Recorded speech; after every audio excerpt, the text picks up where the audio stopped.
Chapter 93, News from Castelcicala. Return we once more to Diana Arlington, who still occupied the splendid mansion in Dover Street which had been fitted up for her by the Earl of Warrington. The routine of the life of the enchantress continued the same as we have described it in Chapter 51. The Earl of Warrington was unremitting in his attention and unchanged in his liberality towards his beautiful mistress, and, on her part, Diana was the faithful friend and true companion who, by her correct conduct, maintained the confidence which she had inspired in the heart of her noble protector.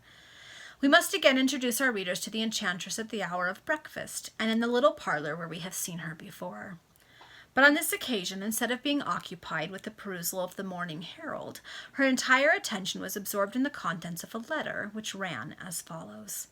Montoni, December 3rd, 1839. I sit down, my dearest Diana, to inform you that the ceremony of my union with His Serene Highness Angelo III was solemnized yesterday. You are aware that this ceremony was to have taken place some months ago, but the intrigues of certain persons holding high and influential offices in the state delayed it. Calumny after calumny against me was whispered in the ears of the Grand Duke, and although His Highness believed not a word of those evil reports, I steadfastly refused to accept the honor he was anxious to confer upon me until he had satisfied himself of the falsity of each successive calumny. At length I implored His Highness to address an autograph letter to the Earl of Warrington, with whom His Highness was acquainted during the residence of that good English nobleman in Castelcicala. His Highness complied with my request, and dispatched his letter so privately that none of those who surround him suspected his proceedings. The Earl of Warrington, as you know, dearest Diana, hastened to reply. His answer was so satisfactory, so frank, so generous, so candid, that the Duke declared he would visit with his severest displeasure anyone who dared breathe a word of calumny against me or my friends in England in future. The next step adopted by His Serene Highness was to dismiss the Marquis of Girano from the office of Minister of Foreign Affairs. Baron Ruperto, the Undersecretary in that department, retired with his superior. The Duke adopted this measure in consequence of the intrigues of those noblemen to thwart His Highness's intentions of raising to the ducal throne the woman whom he loved. You may suppose how grieved, how vexed, how distressed I have been through the conviction that I myself was the cause of these heart-burnings, jealousies, and intrigues, and although I was innocently the source of such disagreeable proceedings, my sorrow and annoyance were but little mitigated by this impression. I implored the Grand Duke to allow me to leave the country and retire to Switzerland, but His Serene Highness remained firm and assured me that although he had many difficulties to overcome, he was not disheartened. Then he declared that his entire happiness was centered in me, and he thus overruled my scruples. At length the Duke remodeled his cabinet, a fact to which I alluded above, by appointing the Count of Friuli, who is deeply attached to His Highness and favorable to our union, to the Foreign Office, in place of the Marquis of Girano. Signor Pisani, another faithful dependent of His Highness, was appointed Under-Secretary in the place of Baron Ruperto. The Minister of War also retired, and was succeeded by General Grachia.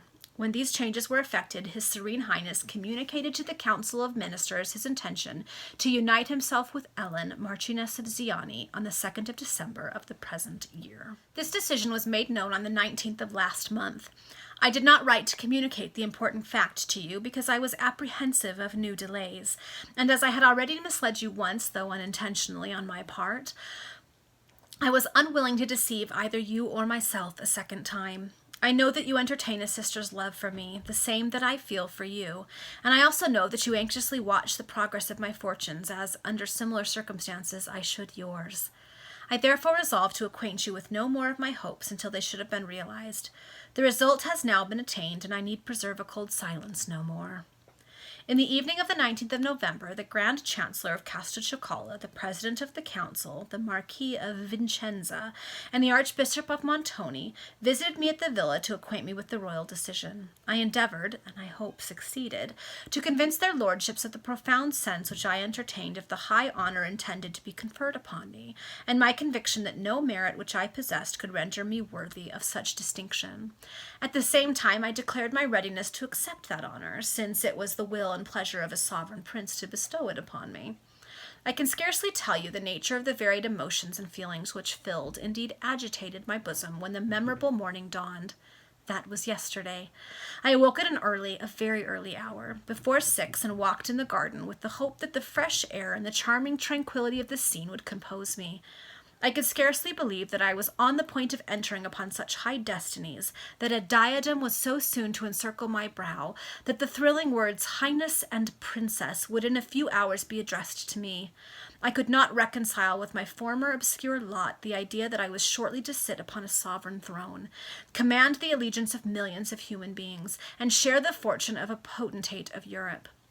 Was it possible that I who was the daughter of a poor farmer, who had seen so much of the vicissitudes of life, I who had thought myself happy with the competence which I enjoyed through the Earl of Warrington's bounty at Clapton, I who conceived myself to be one of the most fortunate of individuals when, by the goodness of that same excellent peer, I arrived in this state, and took possession of the villa which he had placed at my disposal, I who had then no more elevated aspirations than to dwell in tranquillity and peace, no loftier hope than to deserve that kind nobleman's benefits by my conduct, was it possible that I was in a few hours to become the Grand Duchess of Castelcicala? I could not fix my mind to such a belief. The idea seemed a fiction, a romantic dream, and yet I remembered. I had already received an earnest of this splendid promise of fortune. I had already been elevated from a lowly condition to an exalted rank. The distinction of Marchioness was mine. For months had I been accustomed to the sounding title of Your Ladyship, and for months had I been enrolled amongst the peeresses of Castelcicala.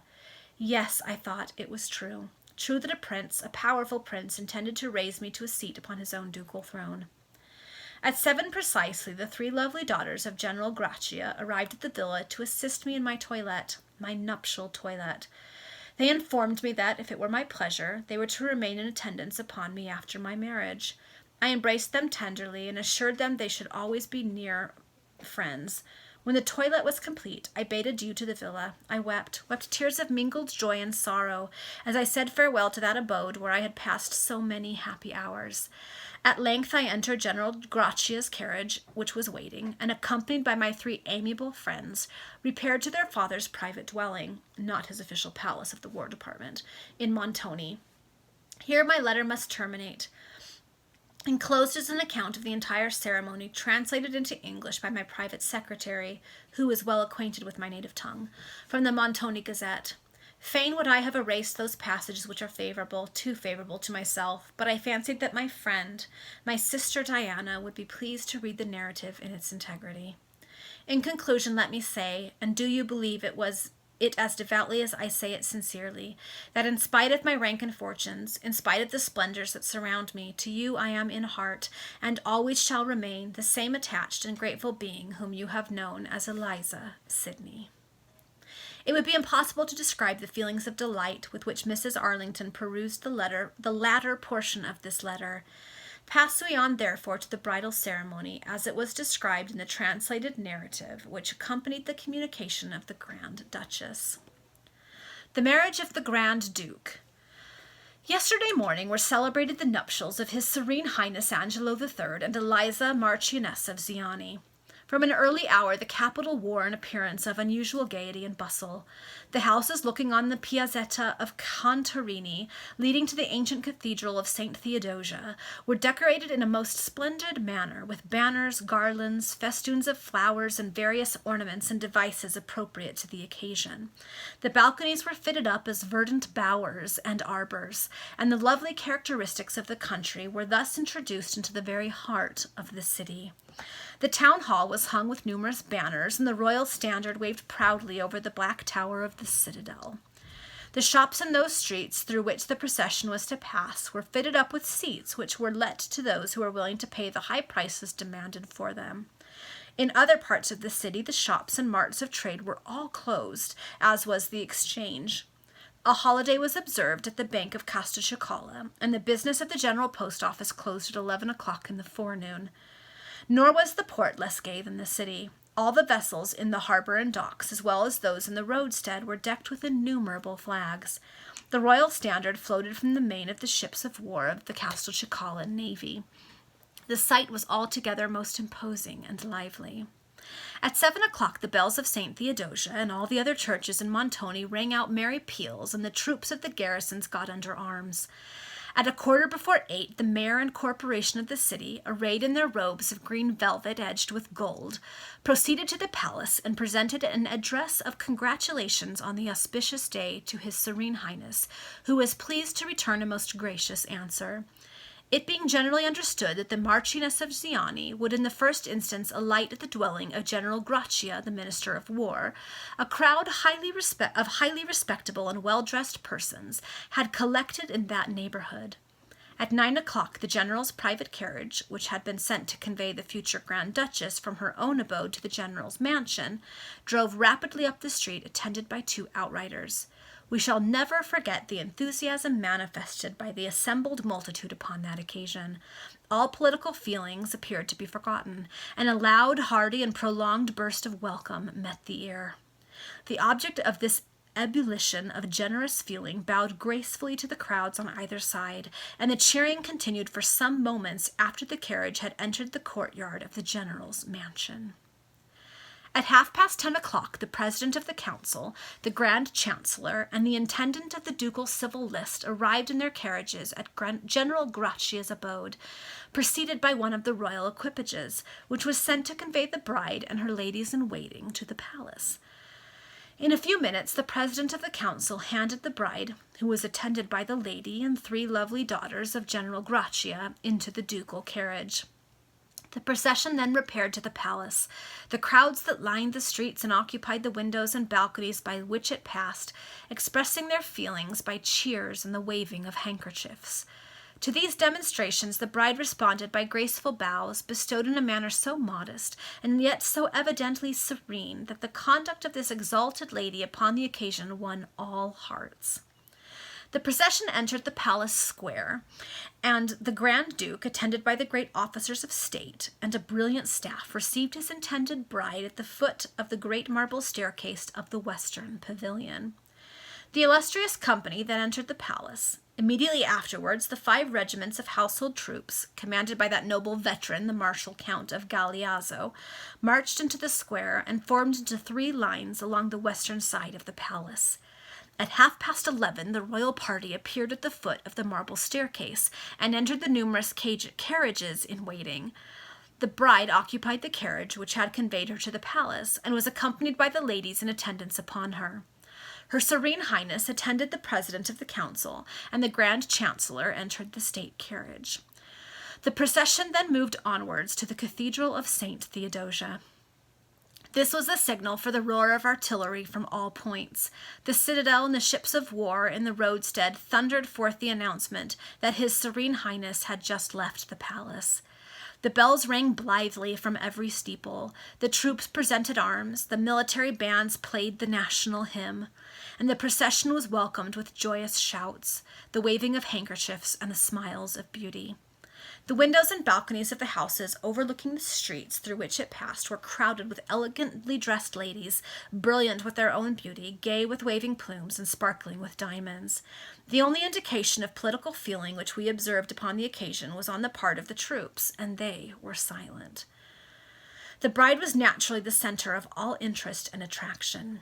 Everyone was anxious to catch a glimpse of her charming countenance. And certainly this lovely lady never could have appeared more lovely than on the present occasion. She was attired in a dress of the most costly point lace over white satin.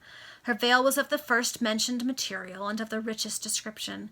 She was somewhat pale, but a charming serenity was depicted upon her countenance.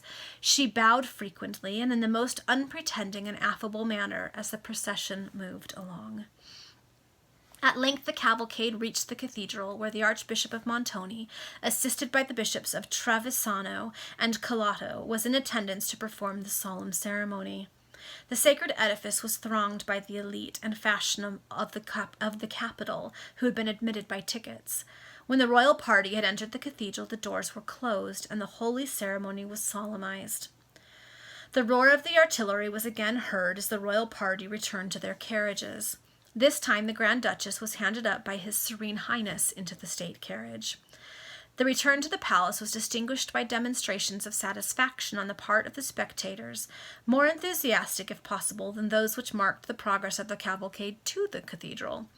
A glow of animation was visible upon the countenance of Her Serene Highness, and the Grand Duke himself looked remarkably well and cheerful.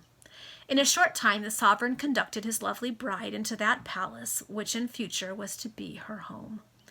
Thus ended a ceremony which, in a political point of view, may probably be attended with important results to the interest of Castelcicala. Should male issue proceed from this marriage, the contentions of rival parties in the state will be at once annihilated. The supporters of the Prince of Castelcicala, who is now in exile in England, are naturally indignant and annoyed at the marriage of His Serene Highness Angelo III with a young lady young enough to encourage hopes that the union may not remain unfruitful. It is even evident that many of the former friends of the exiled prince pronounced in favor of this marriage the moment it was contemplated some months previous to its solemnization. This sentiment of approval will account for the entrance of General Grachia, who was notorious for his adhesion to the popular cause espoused by the prince, into the ministry. Probably the best friends of their country, aware that it was neither natural nor legal to attempt to control the inclinations and affections of His Serene Highness Angelo III, looked upon this marriage as the best means of securing peace and internal tranquillity to Castelcicala, inasmuch as it gives a prospect of an heir to the ducal throne, an heir whose right and title none could dispute. This is the view we ourselves take of the case, and we therefore hail the events as one of a most auspicious nature in our annals. Scarcely had the enchantress terminated this narrative of the ceremony which elevated her friend to a ducal throne, a narrative which she had perused with the liveliest feelings of satisfaction and the most unadulterated pleasure, when the Earl of Warrington was announced. Diana hastened to communicate to him the tidings which she had received, and the nobleman himself read Eliza's letter, and the extract from the Montoni Gazette, with an interest which showed how gratified he felt in the high and exalted fortunes of the daughter of her whom he had once loved so tenderly. "Yes, indeed," said the Earl, when he had terminated the perusal of the two documents. "Eliza Sidney now ranks amongst the queens and reigning princesses of the world. From a humble cottage she has risen to a throne." "And this exalted station she owes to your lordship's goodness," remarked Diana. "Say to my justice," observed the Earl, "for I may flatter myself that I have behaved with justice to the child of my departed uncle's daughter. And this remarkable exaltation of Eliza Sidney shows us, Diana, that we should never judge of a person's character by one fault. Eliza has always been imbued with sentiments of virtue and integrity, though she was led into one error by that villain Stevens, and she has now met with a reward of a price high almost beyond precedent. But exclaimed the Earl, who was carelessly turning the letter of the Grand Duchess over and over in his hands as he spoke, "this is very singular, very remarkable." And he inspected the seal and postmarks of the letter with minute attention.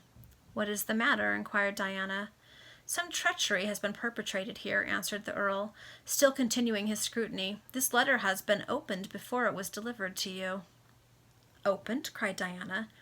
"Yes," said the Earl of Warrington. "Here is every proof that the letter has been violated. See, there is the English postmark of yesterday morning, and over it has been stamped another mark of this morning's date. Then contemplate the seal. There are two kinds of wax, the one melted over the other. Do you not notice a shade different in their colors?" "Certainly," said Diana, "it is apparent. But who could have done this? Perhaps the Grand Duchess herself, for the ducal arms are imprinted upon the upper layer of wax." "No, it's the people in the Black Chamber. I wonder if the Earl of Warrington's going to figure it out."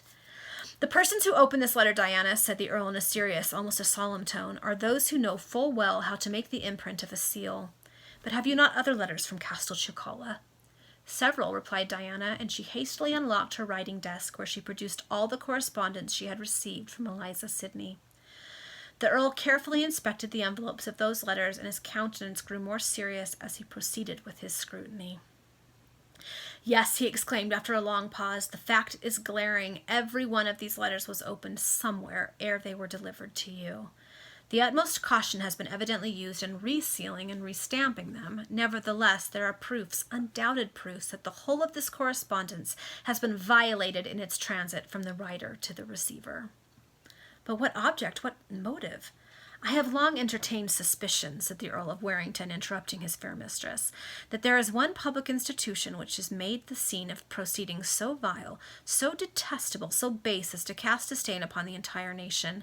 Those suspicions are now confirmed. What do you mean? Inquired Diana. To which institution do you allude? To the General Post Office, replied the Earl of Warrington. The General Post Office, cried Mrs. Arlington, her countenance expressing the most profound astonishment. The General Post Office, repeated the Earl. But this is a matter of so serious a nature that I shall not allow it to rest here. You will lend me these letters for a few hours? I am more intimately acquainted with the Home Secretary than with any of Her Majesty's ministers, and to him I will now proceed. The Earl consigned the letters to his pocket, and with an air of deep determination took a temporary leave of Mrs. Arlington. Scarcely had the Earl left the house when Mr. Greenwood's valet, Filippo, was introduced. I have called, madam, said the Italian, to inform you that I last night counteracted another of my master's plots, and saved a young female from the persecution of his addresses. You have done well, Filippo, exclaimed Mrs. Arlington. Does your master suspect you? Not in the remotest degree, madam. I contrived matters so well that he believed the young person alluded to had escaped by her own means, and without any assistance save that of a pair of sheets, which enabled her to descend in safety from the window of the room in which she was confined.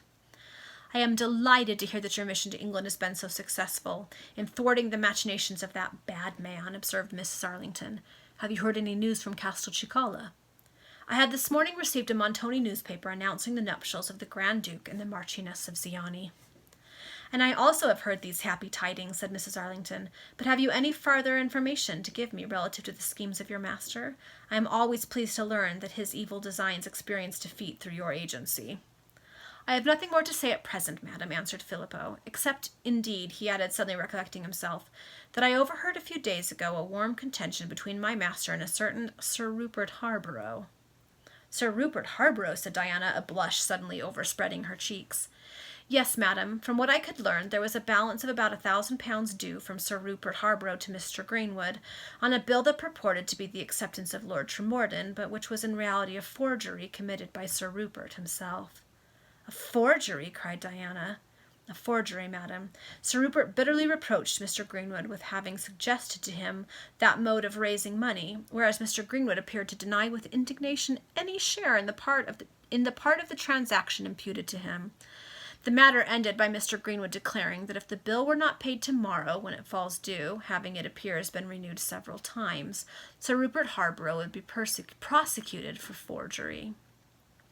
And what said Sir Rupert Harborough to that? Inquired Diana. He changed his tone and began to implore the mercy of Mr. Greenwood. But my master was inexorable, and Sir Rupert left the house with ruin and terror depicted on his countenance. This battle you must allow them to fight out between themselves, said Diana after a moment's hesitation. I know Sir Rupert Harborough, know him full well, but I do not think that he is so thoroughly black-hearted as your master. He was once kind to me, she added, musing to herself rather than addressing the Italian valet. Then suddenly recollecting herself, she said, However, Filippo, that affair does not regard you. Very good, madam, replied the valet, and he then took his departure. The moment he was gone, Mrs. Arlington threw herself into her comfortable armchair and became wrapped up in deep thought. Okay, that's the end of the chapter. So the Earl of Warrington is figuring out what's going on in the Black Chamber. Eliza Sidney has become the Grand Duchess of Castelcicala, which gives her some influence and some ability. She's already used that to send Filippo to England to undermine Mr. Greenwood's schemes. He helped Ellen escape from Mr. Greenwood. I think we're starting to see all of this point toward how it's going to resolve, and I'm finally feeling hopeful that the resolution might be happy. All right, we'll see you for the next chapter.